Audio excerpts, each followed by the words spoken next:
السلام علیکم ورحمۃ اللہ وبرکاتہ، اہلاً وسہلاً ومرحبا۔ میڈیا کے عربی کے حوالے سے بہت زیادہ سوالات ساتھیوں کے آ رہے تھے، اور جدید عربی کیا ہے، اور جدید عربی کوئی الگ چیز ہے یا وہی عربی ہے، اور اس کی سیکھنے کا کیا طریقہ ہے، اور کیا جو جدید عربی ہے یہ عربی ہی ہے یا کوئی نئی چیز ہے، یا عرب میں جو ابھی نئے لہجے استعمال ہوتے ہیں بولے جاتے ہیں تو یہ بھی عربی زبان کا حصہ ہے یا نہیں ہے،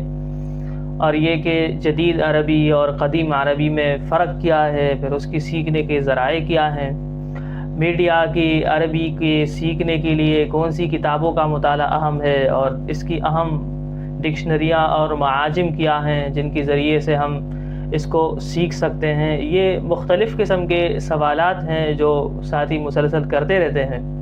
تو آج کی اس ویڈیو میں ہم کوشش کر رہے ہیں کہ آپ کو ان تمام سوالات کے جوابات ایک ساتھ ہی مل جائیں، اور پھر آپ یکسوئی کے ساتھ میڈیا کی عربی ہو یا جدید عربی ہو اس کو سیکھ سکیں۔ پہلی بات یہ ہے کہ آخر میڈیا کی عربی کس کو کہتے ہیں؟ میڈیا کی عربی جو وسائل اعلام یا ذرائع ابلاغ میں جو عربی زبان استعمال ہوتی ہے اس کو میڈیا کی عربی کہا جاتا ہے، لیکن میڈیا کی عربی کا ہرگز یہ مطلب نہیں ہے کہ اس کے اندر استعمال ہونے والے تمام الفاظ، تمام جملے وہ ہیں جو صرف آپ ٹی وی پر بیٹھ کر یا ریڈیو میں استعمال کر سکتے ہیں، باہر استعمال نہیں کر سکتے۔ حقیقت یہ ہے کہ میڈیا کی عربی کے بہت سارے جملے، بہت سارے الفاظ ہمارے روزمرہ کے زندگی میں استعمال ہو رہے ہیں اور ہمیں اس کی ضرورت پڑتی ہے۔ دیکھیں، ہمارے مجلسوں میں زیادہ بات سیاست پر ہوتی ہے، تو سیاست میں جتنے الفاظ، جتنے جملے بولے جاتے ہیں یہ ہمارے روزمرہ زندگی کے بھی ہیں، اور یہ میڈیا کی عربی کی بھی ہے۔ اس طرح کرکٹ کے حوالے سے بات ہو گئی، صحت کے حوالے سے بات ہو گئی، یا کسی جگہ جنگ اور امن کے حوالے سے بات ہو گئی، تو اس میں جو جملے اور الفاظ ہم استعمال کرتے ہیں یہی وہ الفاظ ہیں جو میڈیا کی عربی زبان میں بھی استعمال ہوتے ہیں۔ اب آتے ہیں اس بات کی طرف کہ جدید عربی اور قدیم عربی یہ ہے کیا چیز، یہ کہاں سے آ گئی یہ بات؟ ایک تو وہ عربی ہے جس کو ہم قرآن و حدیث اور جاہلیت کے زمانے یا عباسی اور اموی دور کی کتابوں میں اور شعر و شاعری میں، نثر میں پڑھتے ہیں۔ اس کو لغت التراث کہا جاتا ہے، اور اس میں وہ جدید الفاظ اور اسلوب نہیں ہے جو آج کل کی جدید عربی میں ہے۔ تو اس کی ابتدا 19ویں صدی میں جب عرب میں ایک انقلاب آیا اور ایک بیداری کی لہر اور تحریک شروع ہو گئی، تو اس وقت عربی زبان ایک نئی دور میں داخل ہو گئی۔ عربی زبان میں نئے آلات کی وجہ سے اور عرب اقوام کے اجنبی ممالک، خاص کر مغربی ممالک کے ساتھ ملنے کی وجہ سے ان کے ساتھ آنا جانا رہا، تو اس کی وجہ سے بہت سارے نئے الفاظ، نئے جملے اور نئی چیزوں کے آنے کی وجہ سے نئے نئے نام بھی شامل ہو گئے۔ تو اس طرح ایک عربی زبان میں ایک جدت آ گئی، اس اسلوب بھی تبدیل ہو گیا، کئی الفاظ بلکہ کئی ہزار الفاظ کا بھی اضافہ ہو گیا۔ لیکن اصل بات یہ ہے کہ جدید عربی زبان کا جو اصل منبع ہے وہ بھی قرآن اور حدیث ہی ہے، یعنی اس کی بھی الفاظ قرآن و حدیث والی عربی ہی سے لیے گئے ہیں، اگرچہ اس کے اندر جدت آ گئی ہے۔ البتہ دونوں میں آپ کو ہم نے بتایا فرق یہ آیا ہے کہ چونکہ نئی چیزیں آئی ہیں، نئی نئی ایجادات ہو گئی ہیں، نئے نئے وسائل آ گئے ہیں، تو اس لیے اضافہ ہو گیا ہے، مفردات کا اضافہ ہو گیا ہے۔ دوسرا یہ ہوا ہے کہ بہت سارے مفردات، بہت سارے الفاظ اور جملے جو پہلے عربی یعنی لغت التراث میں مستعمل تھے، لیکن اب ان کے استعمال کی ضرورت نہیں رہی۔ گھوڑے اور اونٹ اور اس کے متعلق تلوار اور اس متعلق جو الفاظ تھے، جو جملے تھے، وہ اب استعمال نہیں ہوتے، اس لیے کہ چیزیں ہی استعمال میں نہیں رہی، لہٰذا وہ الفاظ متروک ہو گئے۔ تو جدید عربی میں اس حوالے سے بہت کم مواد ملتا ہے اور نئی موضوعات پر زیادہ مواد ملتا ہے۔ دوسرا یہ ہے کہ جو جدید عربی زبان ہے یہ سرکاری اور درسی زبان ہے، یعنی عرب ممالک میں حکومت اتی سطح پر جو صدر وزرائے اعظم جو بیان جاری کرتے ہیں، یا قاضی جب فیصلہ لکھتا ہے تو وہ اسی عربی میں لکھتا ہے، جس کو ہم لغت الاعلام کہیں یا جدید عربی کہیں، جو بھی ہم اس کو کہیں اسی میں استعمال ہوتی ہے۔ تو یہ رسمی استعمال کی بھی زبان ہے اور میڈیا کی بھی زبان ہے، اور یہ محراب و منبر کی بھی زبان ہے۔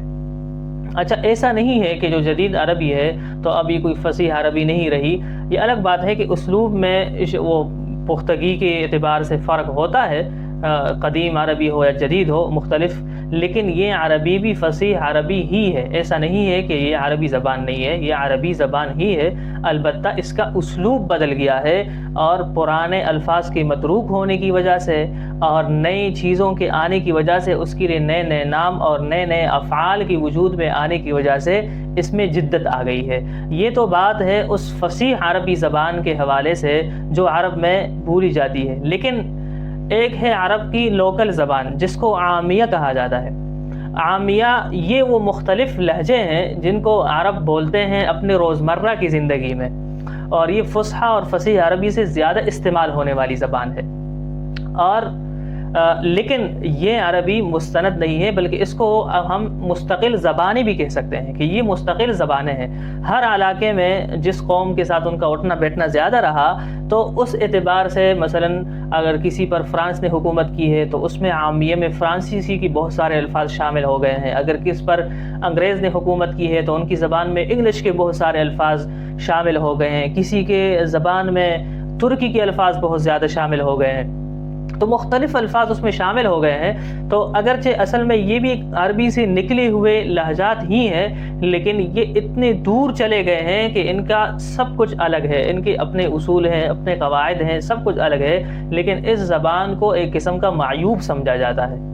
یہ جو زبان ہے اگرچہ یہ استعمال میں بہت زیادہ ہے، اس میں فلمیں بھی بنتی ہیں، ڈرامے بھی اس میں ہوتے ہیں، لیکن معیار اس کا اچھا نہیں ہے، اس کو ایک غیر معیاری زبان سمجھا جاتا ہے، اور یہی وجہ ہے کہ بڑے لوگ اور جو عہدوں والے ہوتے ہیں یا تعلیم یافتہ ہوتے ہیں ان کی کوشش یہ ہوتی ہے کہ وہ فصیح زبان میں بات کریں، فصحیٰ میں بات کریں، اس لیے کہ یہی ان کی، لیکن چونکہ یہ زبان آسان بھی ہے اور صرف و نحو بھی اس کا کچھ زیادہ خاص نہیں ہے، تو اس لیے اس کا استعمال بہت زیادہ ہے۔ بہرحال ہمیں تو قرآن و حدیث کی زبان کو زندہ رکھنا ہے اور فصیح عربی کو ہم نے زندہ رکھنا ہے، اور اسی کے لیے ہم کوشش کریں گے۔ اب آگے سوال یہ آتا ہے کہ چلیں جدید عربی ہے یا میڈیا کی عربی ہے، اہم ہے، لیکن ہم اس کو کیسے سیکھیں، اس کے سیکھنے کے ذرائع کیا ہیں؟ تو پہلی بات یہ ہے کہ آپ عربی خبریں سنیں اور پڑھیں، عربی اخبارات ہوں، عربی چینلز ہو، عربی ویب سائٹ ہوں، ان کو آپ دیکھیں، ان کو آپ سنیں، مستقل سنیں۔ اگرچہ شروع میں آپ کو کچھ بھی سمجھ نہ آئے، لیکن آہستہ آہستہ آپ سمجھنے لگ جائیں گے۔ دیکھیں شروع میں آپ کو یہ بھی سمجھ نہیں آ رہا ہوگا کہ یہ کیا لفظ بول رہا ہے، کس لفظ کا تلفظ اور نطق ہو رہا ہے، لیکن جب آپ بار بار اس کو سنیں گے تو آہستہ آہستہ آپ سمجھ جائیں گے۔ اسی طرح عربی مضامین اور خبروں کے ساتھ ساتھ میڈیا کی عربی کے حوالے سے لکھی گئی کتابوں کا مطالعہ ہو، اور کتابیں بھی پھر دو قسم کی ہے، ایک وہ ہے جو بول چال سکھاتی ہیں، اور ایک وہ ہے جو ہمیں لغت ہم اس کو کہتے ہیں یا معاجم ہیں، ڈکشنریاں ہیں، تو ان دونوں سے استفادہ بہت زیادہ ضروری ہے۔ اور اس میں اسی طرح چینل اور اس سے ہٹ کر کے ہم یوٹیوب پر بھی مختلف مواد ہمیں مل سکتے ہیں پوڈ کاسٹ کی صورت میں، ہم اس کو سن بھی سکتے ہیں، ہم اس کو دیکھ بھی سکتے ہیں اور پڑھ بھی سکتے ہیں، اور یہ بڑا مفید بھی ہے اور بہت زیادہ اس کا فائدہ ہوتا ہے سننے سے، اس لیے کہ زبان ایک سماعی چیز ہے، تو سننے سے یہ بہت جلد، یعنی بولنے کی جو صلاحیت ہے وہ سننے سے بہت جلد حاصل ہو جاتی ہے۔ لیکن اس سب میں ابتدا میں بہت زیادہ ضروری ہے، اور کہ کسی ماہر استاد سے آپ کا رابطہ بھی ہو، تعلق بھی ہو، اور اس سے آپ رہنمائی بھی لیتے رہیں، اس لیے کہ صرف کتاب خوانی شاید اس میں کافی نہ ہو، ایک خاص سطح اور لیول پر پہنچنے کے بعد آپ پھر خود بھی اکیلے جدوجہد کر سکتے ہیں، لیکن شروع میں لازمی ہے کہ آپ کسی ماہر استاد کی صحبت میں اور اس کی رہنمائی میں اس زبان کو سیکھیں۔ اور اگلا سوال ایک یہ ہے کہ ہم کن معاجم سے، کن قاموسوں کو دیکھ کر کے ہم سیکھیں، تو ہم کچھ اہم جو قواميس ہیں 2-3 ان کا ہم آپ کے سامنے تعارف کرواتے ہیں تاکہ آپ ان سے استفادہ کر سکیں۔ اس میں سب سے پہلی جو قاموس ہے وہ ہے القاموس الجدید۔ القاموس الجدید یہ وحید الزمان صاحب کیرانوی نے لکھی ہے رحمۃ اللہ علیہ، اور اس کی خصوصیت اس کی یہ ہے کہ ایک تو انہوں نے قدیم الفاظ، یعنی قدیم عربی کے جو الفاظ تھے ان کو اس کتاب میں لکھا ہے، لیکن ان الفاظ کے جو نئے معانی ہیں، جو جدید اس کے مفاہیم ہیں، ان کو تحریر کیا ہے۔ تو الفاظ تو وہی ہے، پرانے ہیں، لیکن نئے اس کے جو مفاہیم ہیں، نئے جو معانی ہیں، ان کو لکھا گیا ہے. یعنی جدید استعمال اب اس لفظ کا، یہ لفظ آج سے 1000 سال پہلے کسی اور معنی میں استعمال ہو رہا تھا، لیکن ابھی ہماری زندگی میں معاصر عربی میں یہ کس معنی کے لیے لفظ مستعمل ہے، تو اس کو انہوں نے اپنی کتاب میں درج فرمایا ہے. اسی طرح دوسری کتاب ہے القاموس الاصطلاحی. القاموس الاصطلاحی بھی انہی کی کتاب ہے، اور یہ بھی ایک انتہائی زبردست کتاب ہے.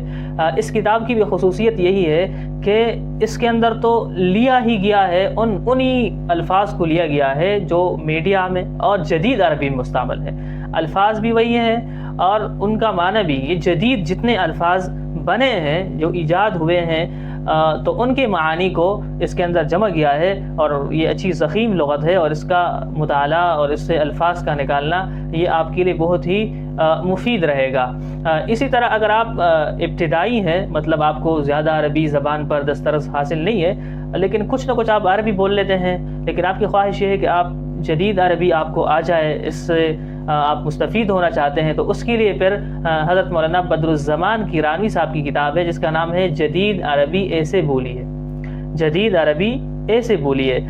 اس کتاب کی پہلی خصوصیت یہ ہے کہ انہوں نے جدید حالات کو دیکھ کر کی کتاب لکھی ہے. جدید حالات میں جتنی بھی چیزیں نئی نئی ایجاد ہوئی ہیں، جن کے بارے میں ہم بول چال کرتے ہیں، ہم ان کو استعمال کرتے ہیں، تو ان موضوعات کو لیا گیا ہے. دوسری خصوصیت یہ ہے کہ اس میں مکالمے ہیں، حوارات ہیں، سوال و جواب کے انداز میں انہوں نے بہت سارے حوارات، تو شاید آپ کو ضرورت ہی نہ پڑے قاموس سے نکالنے کی. ان حوارات کو پڑھ پڑھ کے آپ خود ان الفاظ اور معانی کو سمجھ بھی لیں گے اور یاد بھی کر لیں گے. تیسری خصوصیت اس کتاب کی یہ ہے کہ اس میں مشکل الفاظ کے معانی لکھے گئے ہیں. یعنی الفاظ مشکل لکھے جاتے ہیں، پھر اس کے سامنے اس کا اردو معانی بھی اس کے لکھے جاتے ہیں. اور چوتھی خصوصیت اس کی یہ ہے کہ جو حضرات عرب ممالک میں سفر کرنا چاہتے ہیں یا وہاں کام کرنا چاہتے ہیں، تو بڑا اچھا ذخیرہ الفاظ اور جملوں کا اس کتاب میں ان کے لیے موجود ہے. لہٰذا یہ کتاب ان کے لیے بہت ہی مفید رہے گی. اسی طرح ایک اور کتاب ہے عربی انگلش اردو بول چال، جو کہ ہمارے معاشرے میں ابھی ایسے نئے نئے جو تعلیم یافتہ حضرات ہیں تو وہ انگلش بولتے ہیں اور انگلش ان کو زیادہ سمجھ آتی ہے، اردو بھی آتی ہے، ہر کسی کا ذوق ہوتا ہے. تو اگر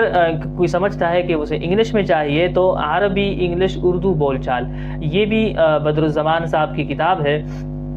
اس کے اندر بھی سوال و جواب کی صورت میں، حوارات کی صورت میں مواد کو جمع کیا گیا ہے. بس اس کی خصوصیت یہ ہے کہ عربی اردو کے ساتھ ساتھ انگلش میں بھی یہ مواد موجود ہے. دوسری اہم بات یہ ہے کہ 125 عنوانات پر آپ کو یہاں پر حوارات بھی ملیں گے اور بول چال کے لیے جملے بھی ملیں گے. اور یہ کتاب بھی ان حضرات کے لیے بہت زیادہ مفید ہے جو باہر ملک سفر کرنا چاہتے ہیں. آنے والی ایک اور کتاب ہے، وہ ہے القاموس الازہر. القاموس الازہر یہ ڈاکٹر محمد زکریا ازہری صاحب نے لکھی ہے، اور یہ بہت ہی زبردست کتاب ہے. اس کے اندر جدید لٹریچر اور جیسے جو علوم جدیدہ کے سائنس ہو گیا، فزکس، جو بھی چیزیں ہیں نئی نئی اور علوم ہیں جو وجود میں آئے ہیں، تو ان کے متعلق اصطلاحات، الفاظ اور ان کی معانی کو لکھا گیا ہے. اور اس کے اندر آنے والے الفاظ کی تعداد 70,000 سے زیادہ ہے. 70,000 سے زیادہ عربی الفاظ کو اس کے اندر لکھا گیا ہے اور اس کی معانی بھی لکھے گئے ہیں. اور اس کی ایک اہم خصوصیت یہ ہے کہ 5,000 سے زائد عربی محاورات کو 5,000 سے زائد عربی محاورات کو اردو ترجمہ کے ساتھ لکھا گیا ہے. اور جو ساتھی جدید عربی پر کام کرنا چاہتے ہیں تو یہ کتاب ان کے لیے بہت زیادہ مفید ہو سکتی ہے. تو امید ہے کہ آپ کے بہت سارے سوالات کے جوابات آپ کو اس ویڈیو میں مل چکے ہوں گے. اور اگر پھر بھی کوئی ایسا سوال ہے جس کا جواب آپ جاننا چاہتے ہیں تو آپ ہمارے یوٹیوب میں بھی کمنٹ کر سکتے ہیں اور ہمارے فیس بک پیج پر بھی کمنٹ کی صورت میں اپنا سوال بھیج سکتے ہیں. اور انشاءاللہ ہم کوشش کریں گے کہ ہمارے آنے والی ویڈیوز میں آپ کے سوالات کے جوابات دے سکیں. السلام علیکم ورحمۃ اللہ وبرکاتہ.